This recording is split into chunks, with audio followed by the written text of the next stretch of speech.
উকিঝুঁকি মারার চেষ্টা করেন না। যারাই উকিঝুঁকি মারবেন তারাই বিপদে পড়বেন ইনশাআল্লাহ। হাজারো মানুষের জীবনের বিনিময়ে, হাজারো লক্ষ প্রাণের রক্তের বিনিময়ে বাংলাদেশের মানুষ ফ্যাসিবাদকে পরাজিত করেছে। ফ্যাসিবাদী শাসনের প্রধানমন্ত্রী, দামি প্রধানমন্ত্রী পদত্যাগ করে পালিয়ে যেতে বাধ্য হয়েছেন, যার মধ্য দিয়েই বাংলাদেশের মানুষ আজ 18 কোটি মানুষ মুক্তি পেয়েছে। বাংলাদেশের মানুষ দ্বিতীয়বার স্বাধীনতা লাভ করেছে।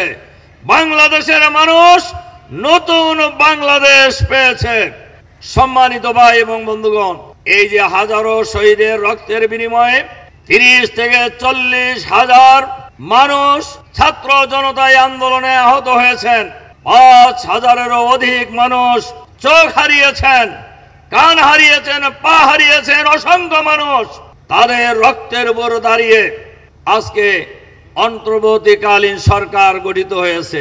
সম্মানিত সংগ্রামী ভাই এবং বন্ধুগণ, আমরা সংগ্রাম করে ফ্যাসিবাদী সরকারকে পরাজিত করেছি, কিন্তু ফ্যাসিবাদের দোসররা এখনো সেই বিপ্লবকে, সেই গণ অভ্যুত্থানকে ব্যর্থ করে দেওয়ার জন্য ষড়যন্ত্রের পর ষড়যন্ত্রে লিপ্ত রয়েছে।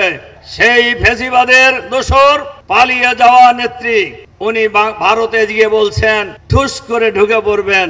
আমি আপনাদেরকে পরিষ্কারভাবে বলতে চাই, এই পৃথিবীর ইতিহাসে পালিয়ে যাওয়া কোন নেত্রী নেতা আর ফিরে আসেনি। ফিরে আসেনি লক্ষণ সেন, ফিরে আসেনি রেজা শাহ পাহলভী, ফিরে আসেনি কারজাই, ফিরে আসেনি আসাদ, ফিরে আসবে না হাসিনা।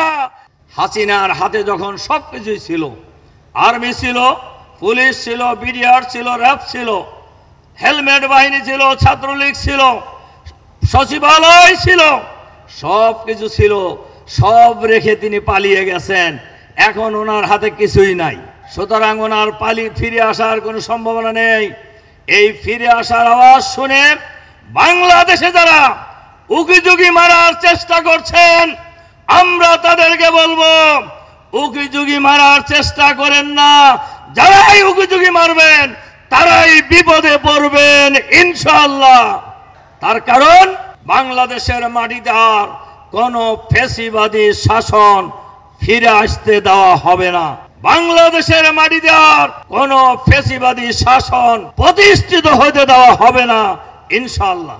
সংগ্রামী ভাই এবং বন্ধুগণ, আমরা এই অন্তর্বর্তীকালীন সরকারের কাছে বলবো, এই যে সচিবালয়ে আগুন লাগা থেকে শুরু করে যত ঘটনা ঘটছে, ফ্যাসিবাদের দোসর সরকারের ভিতরে বাইরে, অফিসে আদালতে, যেখানেই থাকুক না কেন তাদেরকে চিহ্নিত করে গ্রেফতারের ব্যবস্থা করতে হবে, তাদেরকে বিচারের আওতায় নিয়ে আসতে হবে, তাহলে এগুলি বন্ধ করা সম্ভব হবে।